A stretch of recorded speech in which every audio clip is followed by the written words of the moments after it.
My wife? She's drop-dead gorgeous. Seriously, even A-list celebrities would look plain standing next to her. The phrase angelic beauty must have been coined just for her. You might wonder why she isn't an actress. That's because she wouldn't stoop to it.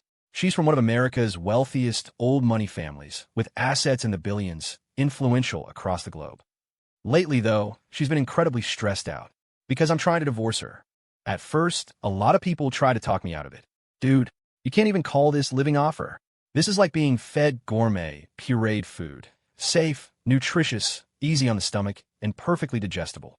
Isn't that the dream? Then I told them why, and they all looked at me with pity, patted my shoulder in sympathy, and then clammed up. When my wife, Isabella Montgomery, was 23, the pillar of the Montgomery family, her grandfather, fell gravely ill. It was clear he didn't have long. His biggest worry was that his most beloved granddaughter hadn't ever had a boyfriend.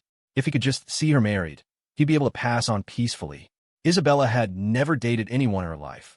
There were even rumors she was a lesbian. She was universally known as the Ice Queen. Don't let her cold demeanor towards everyone, including her own parents, fool you. She was exceptionally devoted to the grandfather who had always doted on her. While other little girls were still clinging to their parents, she was already attending business meetings and high society galas with her folks. So, growing up immersed in it, she'd become an elite among business elites, sharp, decisive, always calculating how to maximize profit. Marriage was no different.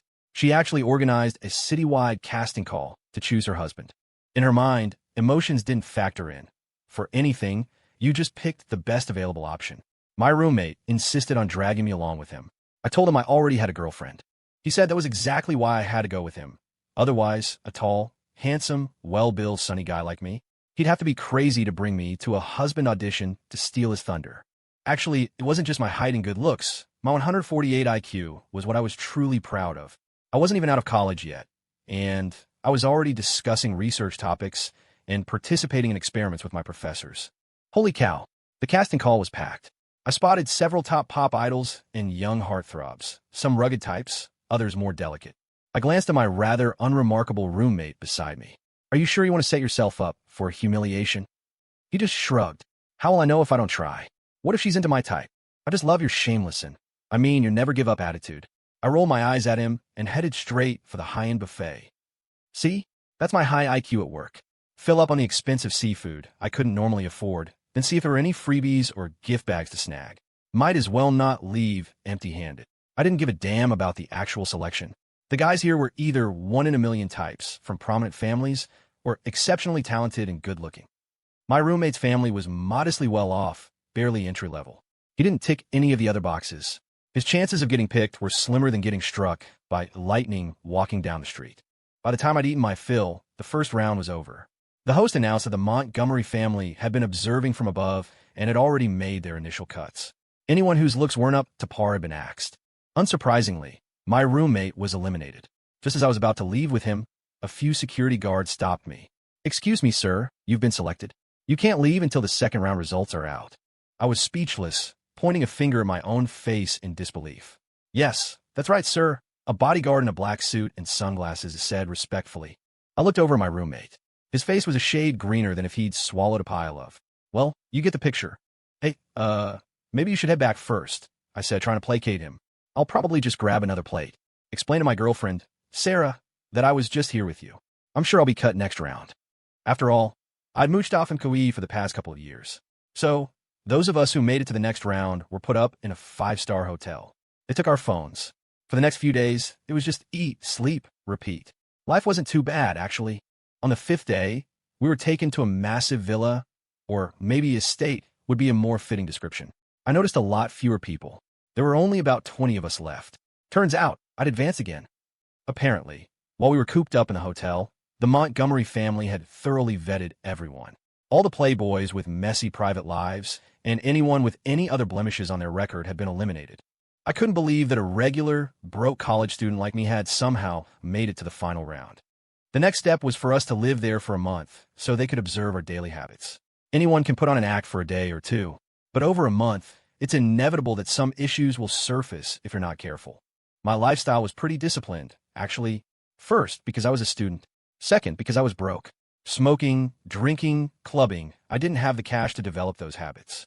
So, my time was usually spent studying, working out, and looking after my roommates and my girlfriend. This month, then, besides reading and exercising, I mostly kept my room and the common areas tidy. It was a pretty fulfilling routine. A month later, I was escorted into a car and taken to City Hall. Isabella Montgomery was waiting there. She grabbed my arm and started pulling me inside, not a hint of unfamiliarity about her. What's going on? I stammered, completely bewildered. Congratulations. You've been selected. We're registering our marriage right now. Isabella spoke without a trace of emotion, her pace unwavering as she dragged me further in. Are you kidding me? I have a girlfriend. I only came here with my friend in the first place. You've made a mistake. I stumbled along, yanking my arm free. She handed me a smartphone. You don't have a girlfriend anymore, and you won't need any friends from now on. You can also drop those research projects at school. In the future, just stay home and be a good, dutiful husband. I opened the video on the phone she gave me. It was Sarah, my girlfriend, standing next to a famous male pop star. Ethan, let's break up. I'm with him now, she said, gesturing to the pop star. Ms. Montgomery also gave me a lot of money, and she promised to help launch my career. Then she and the pop star wrapped their arms around each other and started making out passionately. I glared at Isabella, furious. What are you glaring at? Am I not 1,000 times better than her? I have to admit, her presence was formidable, intimidating me into obediently going through with a marriage certificate. Everyone envied the lavish life I was about to step into, but for me, it felt more like being locked in a cage. After getting the marriage certificate, while her grandfather was still lucid, we had a grand wedding. On our wedding night, I discovered she had a severe case of mysophobia.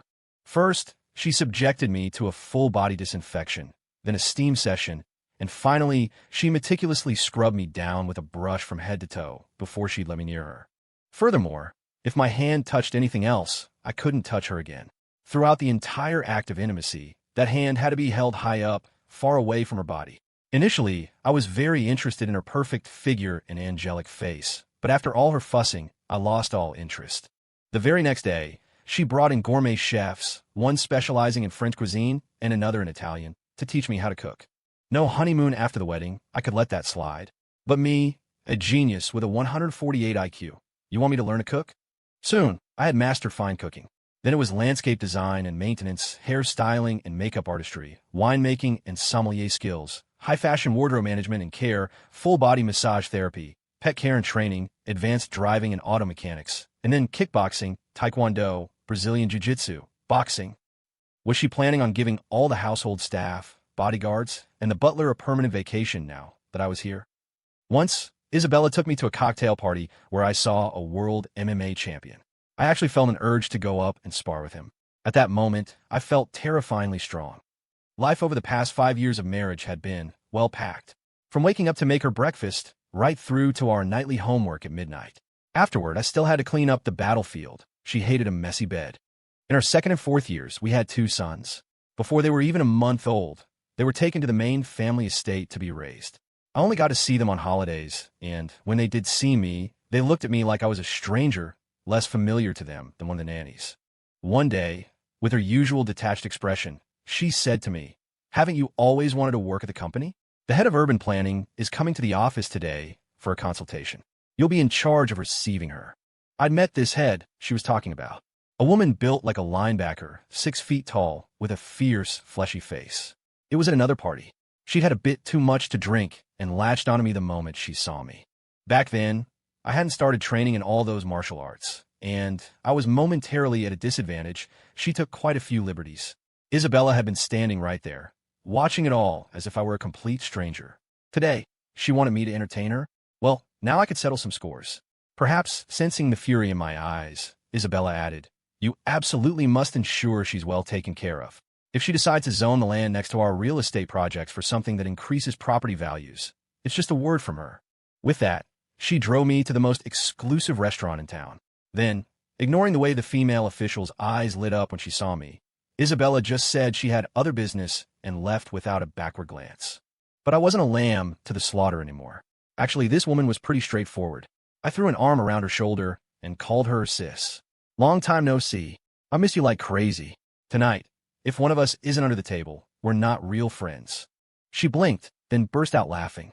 "Anything else? Maybe not. But if it's drinking, I'll let you call him back up. Now if you say that, I can't just back down." And just like that, we each polished off a bottle of whiskey and 2 bottles of red wine. We both ended up under the table.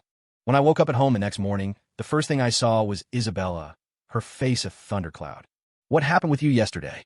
How did you get a department head that drunk? When they pulled you 2 out from under the table, you were both crying and swearing you were brothers for life. I rubbed my eyes and looked at her seriously. If I hadn't drunk her under the table, do you know what she would have done?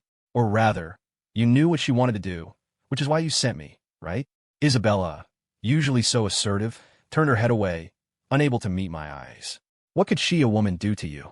As a man, what could you possibly lose? Besides, if I don't care, what do you have to be uptight about? You lounge around at home all day doing nothing. If you're not even useful for this, what do I need you for? This was the first time I'd ever heard a hint of guilt in her voice. I shook my head and chuckled. Yeah, Ms. Montgomery doesn't care. So what do I have to be uptight about? I'm up at 6 every morning and busy until midnight. Is that your definition of doing nothing?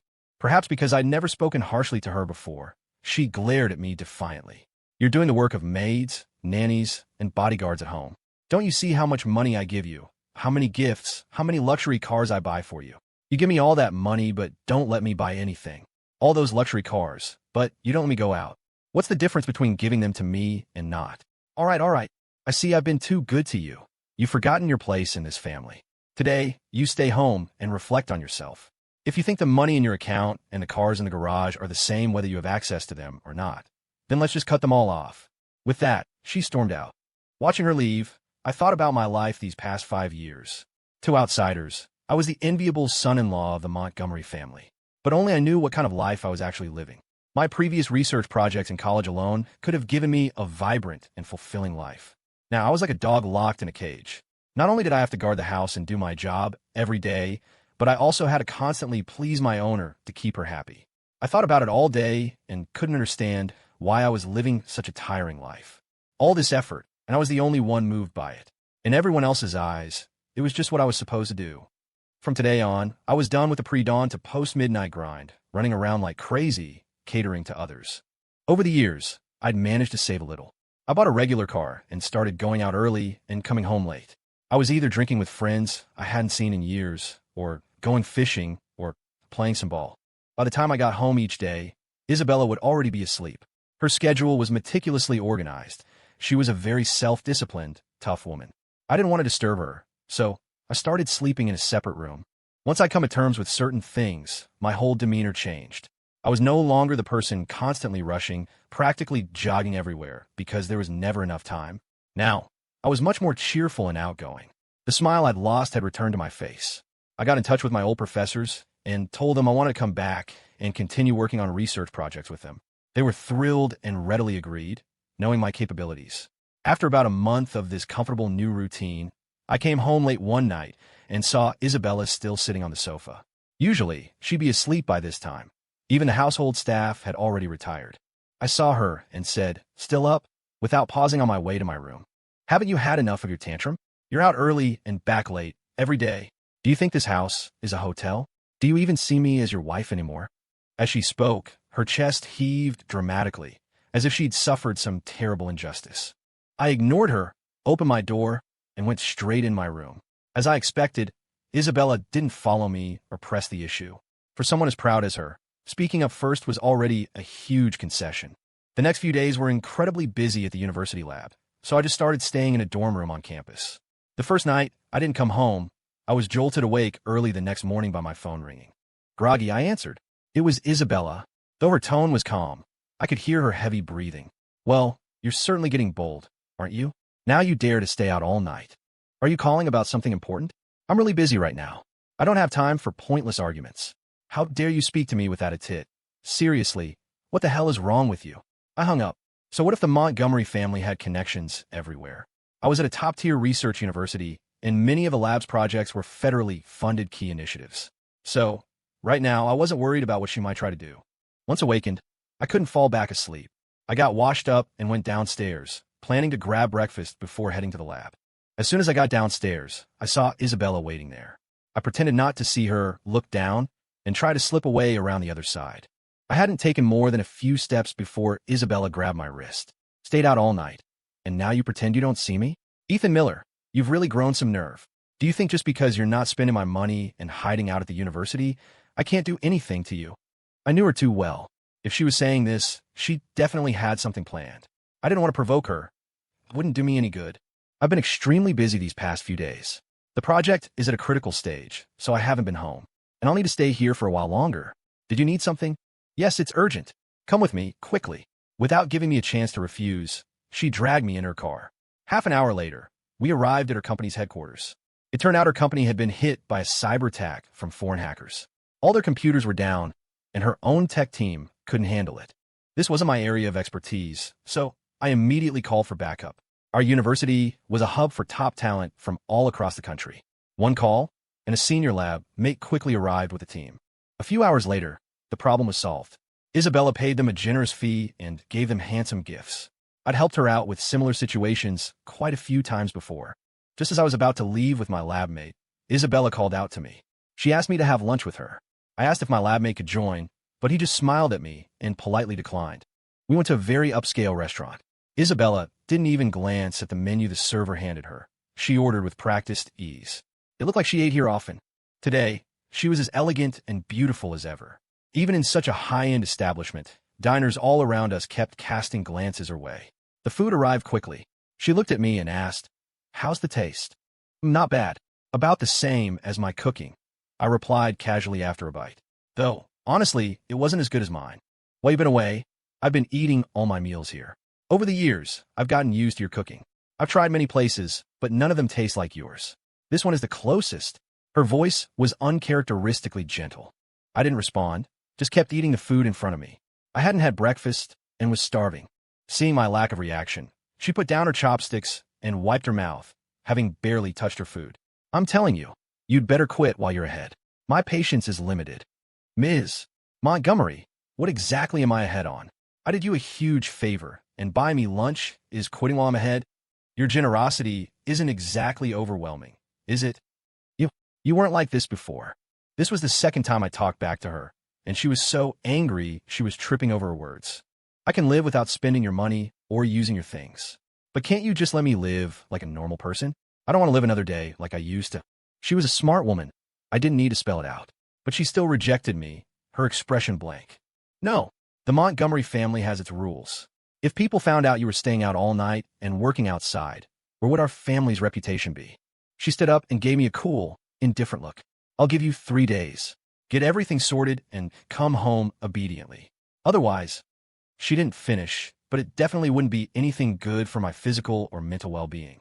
Watching her leave, I didn't take her words to heart. I wasn't easily scared. I'd just stay at the university for the next few days. What could she do? I really didn't believe she'd dare to barge in and drag me out. After lunch, I went to buy some daily necessities to take back to the dorm, since I rarely had time to go out. 3 days passed in a flash. I was so engrossed in the lab work that I hadn't given her ultimatum a second thought. One day at lunch, the senior lab mate who had helped me at Isabella's company rushed into my office, looking frantic. "Ethan, bro, I need a huge favor.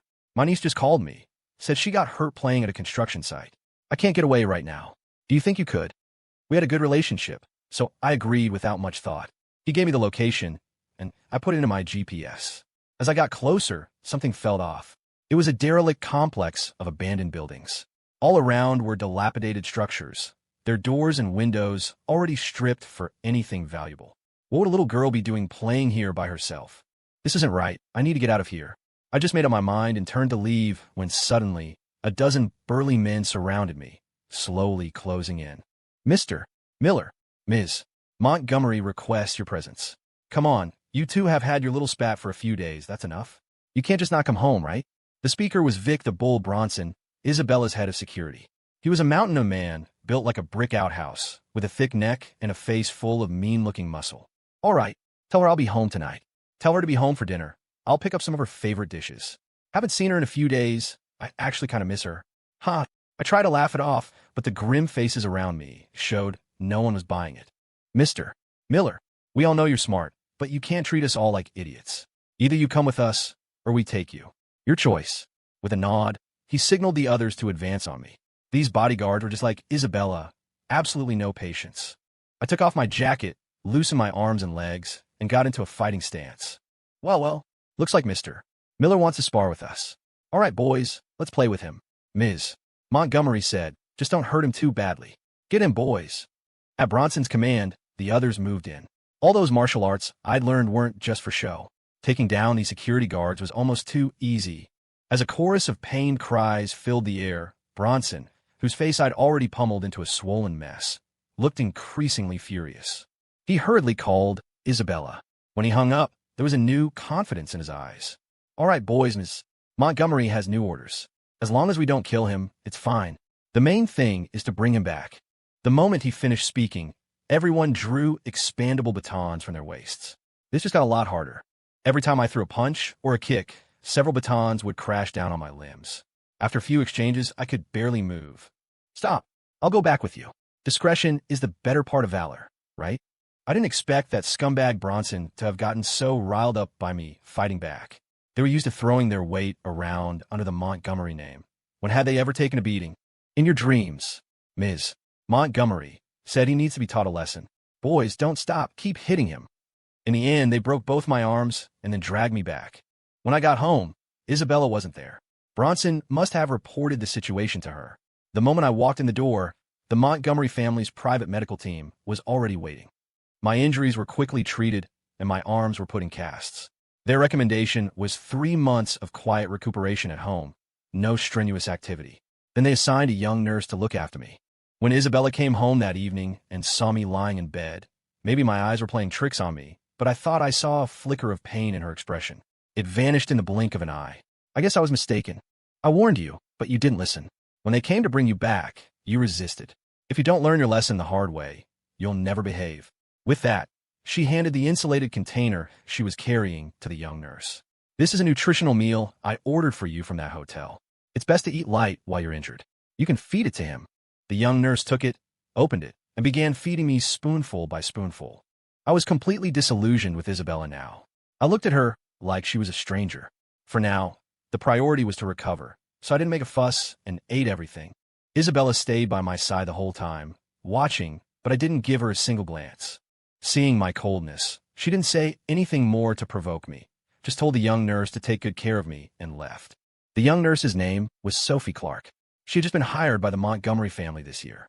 She was tall, but with a very innocent and pure face, the kind of face that reminded every man of his first love.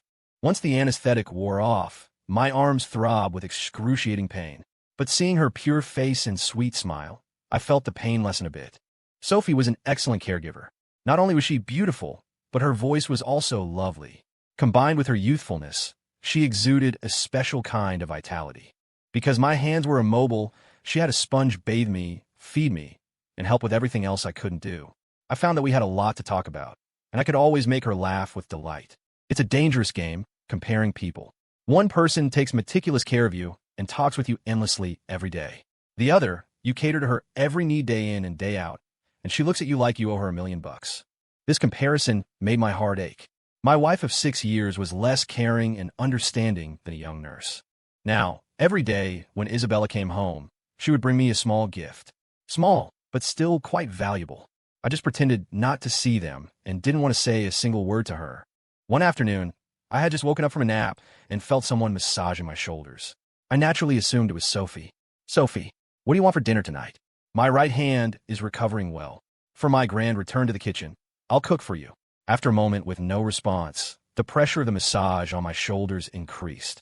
Why aren't you saying anything, Sophie? Is something wrong? How about this? You rest for a bit. I'll go whip up something delicious, and then this afternoon, I'll take you to the aquarium. How about that? With that, I swung my legs over the side of the bed. When I saw who was actually beside me, I was so startled I almost lost my footing. I tried to steady myself as naturally as possible. What are you doing home in the middle of the day? Even to my own ears, my voice sounded shaky.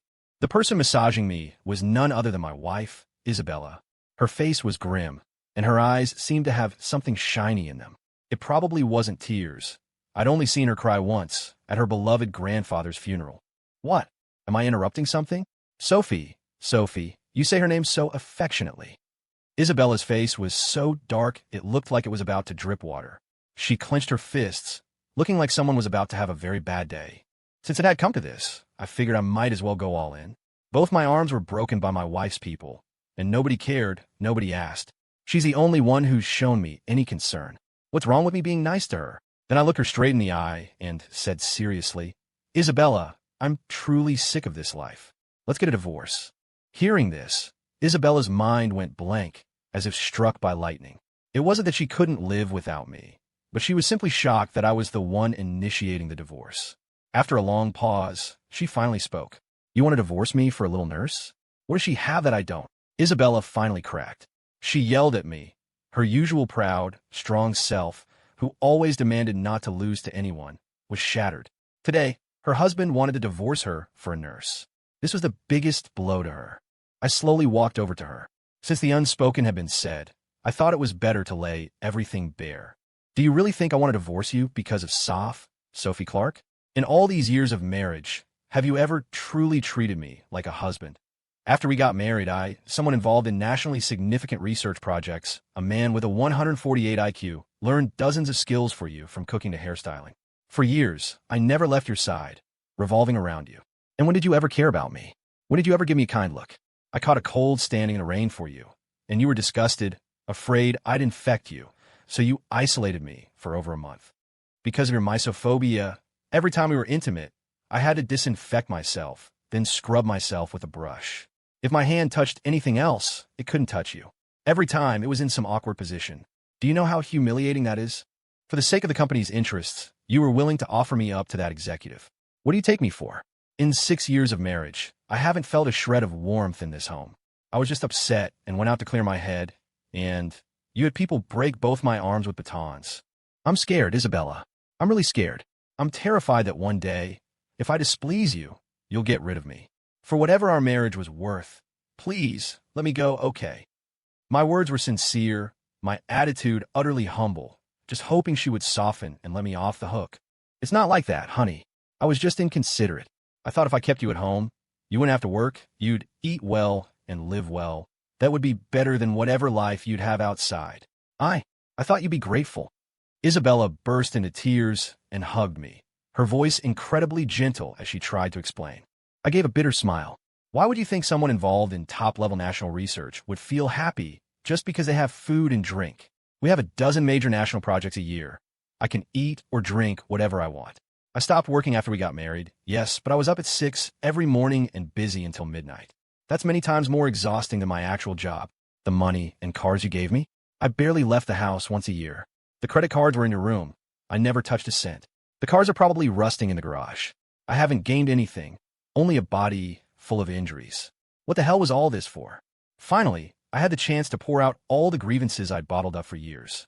Though tears streamed down my face, my heart felt much lighter.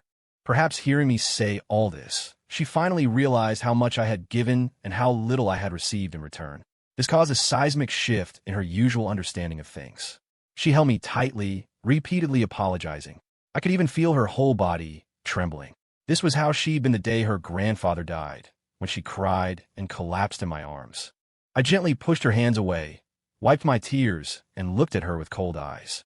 If you truly feel sorry for me, then let me leave. I really don't want to spend another minute in this house.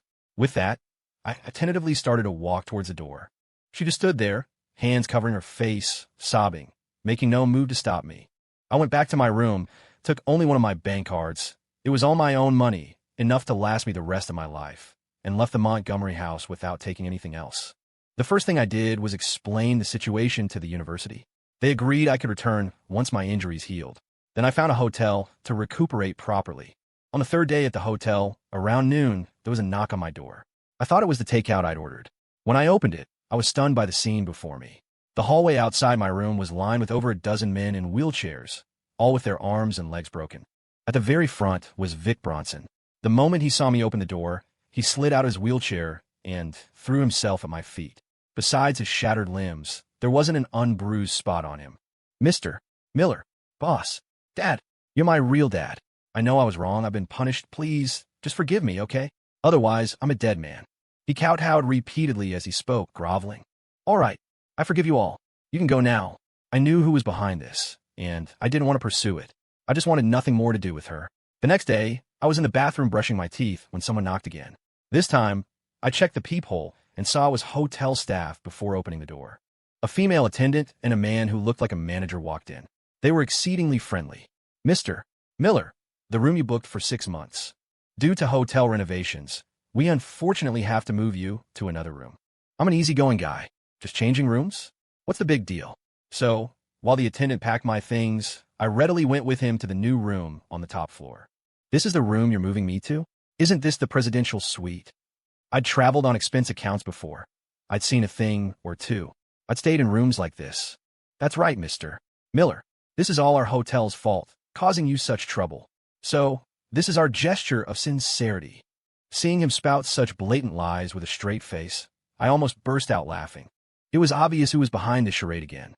Well, might as well stay. As long as I didn't have to see her, it didn't matter where I stayed. Then every day, 3 meals a day, staff would wheel in a cart, lift the silver cloches, and place an array of expensive dishes on the table in front of me. Might as well eat it. It's free. I'm not one to let pride make me suffer. I regretted not taking the credit card Isabella had given me when I left her house. I never checked the balance, but it was definitely an astronomical sum. She was quite generous with me, in her own way. On the third day, a few people dressed as doctors arrived. 2 of them looked familiar. They were from the Montgomery family's private medical team. After giving me a thorough checkup, they concluded I was recovering well, healthy with no other issues, just couldn't overexert myself. Basic daily activities were fine. As they were leaving, I quietly pulled one of them aside and asked why Sophie Clark hadn't come. He just gave an awkward smile and didn't answer. On the 4th day, Isabella came herself. I opened the door and let her in.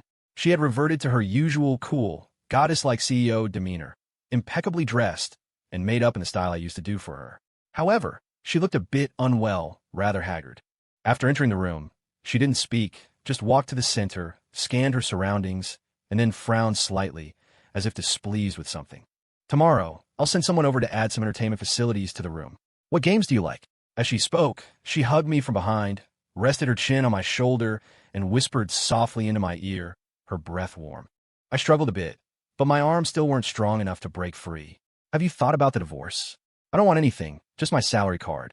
As I said that, I clearly felt her body tense up, and even her breathing quickened. "It seems you haven't cooled down after all these days. Honey, I will not divorce you. I came as time to talk to you properly about my side of things." From her account, I learned that Isabella Montgomery, though seen by outsiders as a lofty, adored heiress, also had her hidden secrets. Isabella's parents both came from wealthy families. Their marriage was a strategic alliance between dynasties, devoid of any real affection. Her mother lived with a past love, her white moonlight boyfriend, while her father was far more prolific, spending his days with a string of different women. So, before marrying me, Isabella had been very resistant to the idea of marriage, which was why she'd never even had a boyfriend. Despite her privileged background, apart from her grandfather, she had never felt loved by anyone. Her parents both had their own separate lives and families, and they couldn't stand each other. Consequently, she, the legitimate daughter, was less favored by her parents than their children born out of wedlock. Therefore, from a young age, she felt she couldn't rely on anyone else. Only money, power, and her career were things that would stay with her for life. So, she had always treated everyone as a means to an end. If she was nice to someone, it was because she could use them. If others were nice to her, it was because they could use her. Even when she married me, she still believed this approach was correct, that emotions would only slow down her wealth accumulation. But people, after all, have feelings. They're not cold, hard stones. Especially with me by her side these past few years, my meticulous care had unknowingly allowed her to experience the warmth of a home. It meant that no matter how late she came home, there was always someone there, a bowl of soup, a light left on, waiting for her. When she was troubled by work, there was someone to hold her, guide her, support her. When she was happy, there was someone to share her joy, celebrate with her, go wild with her. When you have this kind of family warmth, you don't think it's anything special. But once you lose it, the feeling becomes much more pronounced. Coming home exhausted after a long day, the servants wouldn't prepare anything special for her. They would just ask what she needed. After a tiring day, she wouldn't wait for them to make her a bowl of soup from scratch. When troubled by work, lying alone in bed, she felt even more helpless. Usually, with my high IQ, I could always come up with good solutions for her. When she was happy, she could only go to the balcony and look at the moon. Her grandfather was gone. Her parents weren't around. She couldn't exactly grab a servant and start singing and dancing, could she? Her aloof persona wouldn't allow for such things. So, when I wasn't around, Not a day went by when she didn't think about my good qualities. It's human nature. The more you miss someone, the more all their positive traits get amplified. Honey, now I think about how good you are every day. I even feel like I can't live without you anymore, Isabella said, looking at me with sincere eyes. I knew she was telling the truth. Her proud nature wouldn't allow her to lie just to please someone. But after hearing her out, not only was I not moved, I still looked at her with a cold expression. Isabella, in my memories of you, there isn't a single shred of warmth or anything touching. In these 6 years of marriage, the most touching thing was you giving me a son. I still remember how small he was back then, so soft to hold. It was my first time being a father. I couldn't kiss him enough. But just after he turned a month old, your father took him to the family estate, saying you were too busy with work to look after a child, and he couldn't let him pick up my poor habits. Honestly, the only thing I've felt since leaving you is relief. I'm not going back, and I'm asking you to let me go. Over these years, I had genuinely given her my heart. If it had just been about her money, if I had acted like her servants, just doing a job for pay, she wouldn't have felt any warmth. The light in Isabella's eyes dimmed progressively as I continued to speak, finally ending in a bitter, wry smile. I always believed that money and power were the highest goals a person could pursue. Before I came here today, I still thought that if I offered you enough compensation, you would come back to me, back to how things were. But honey, I will not divorce you. For the rest of our lives, I will win you back. With that, she left crying. From that day on, Isabella never used her usual tactics to threaten me again. When I returned to work at the university lab, she even donated $20 million worth of equipment and funds. She had a small kitchen set up just for our lab, and every day she had a chef come and cook special meals for us. Moreover, she would visit us every few days, joking with everyone that I was young and needed to be taken care of. I could feel she was different from before. She wasn't cold to everyone anymore and could chat happily with people. But I didn't want to go back to that kind of life, because my heart had already fallen for another woman, Sophie Clark. When I was injured, she took such meticulous care of me, gradually warming my thoroughly chilled heart. So now, whenever I saw Isabella, I would bring up the divorce. She wouldn't say anything, just silently take out the food she'd brought and set on the table, or put the clothes she'd bought for me on me. I would throw all the food into the trash can and the clothes and gifts directly on the floor. Every time, I would anger her so much she'd run off crying. Perhaps because I hadn't seen Sophie Clark for a long time recently. After work, I found myself unconsciously driving to her apartment building. Coincidentally, Sophie was outside, looking like she was waiting for someone. I quickly checked my appearance in the car mirror, got out, and strode towards her. Suddenly, a figure darted past me and threw himself onto her.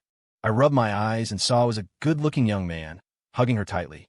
I could clearly hear the sweet nothings they were whispering to each other, yet they were completely oblivious to my presence nearby. Dejected, I walked back to my car and slumped over the steering wheel, trying to get my emotions under control. What's wrong? About to confess your love, only to find out she already has a boyfriend. A sudden voice from inside the car startled me.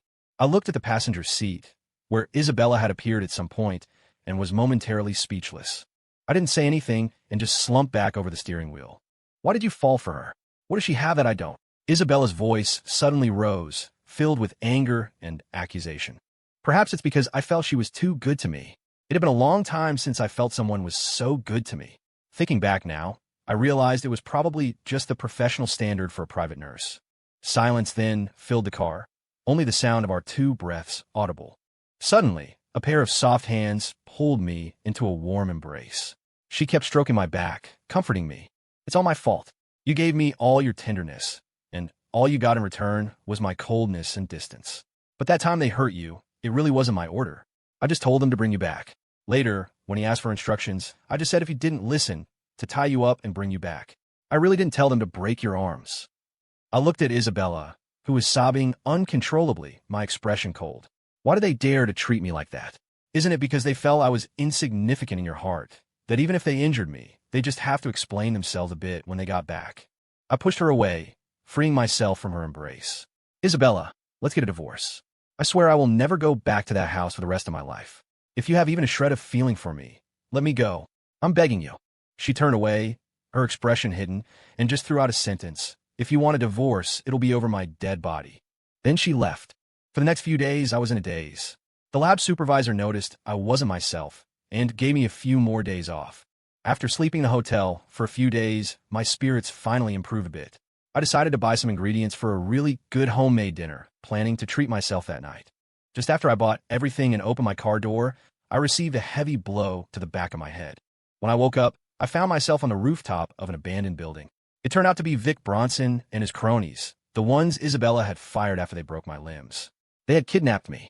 I must have been beaten severely while I was unconscious. My whole body ached, but I wasn't tied up.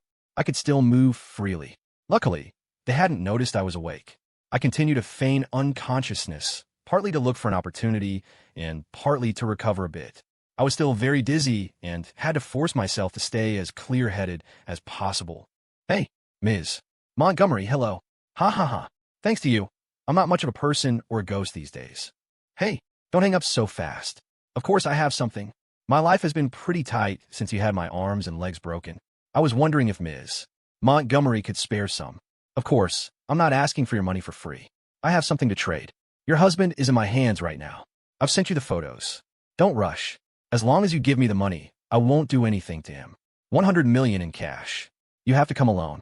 If you call the police or bring anyone, just wait to collect your husband's corpse. With that, Bronson hung up. In less than an hour, Isabella arrived by car. She came to the rooftop alone. Bronson, you got a lot of nerve, kidnapping someone close to me. Do you know what the consequences will be? I kept my eyes closed, so I couldn't see her expression, but I could hear the fury in her voice. It was trembling. Ha ha ha. I can barely afford to eat anymore.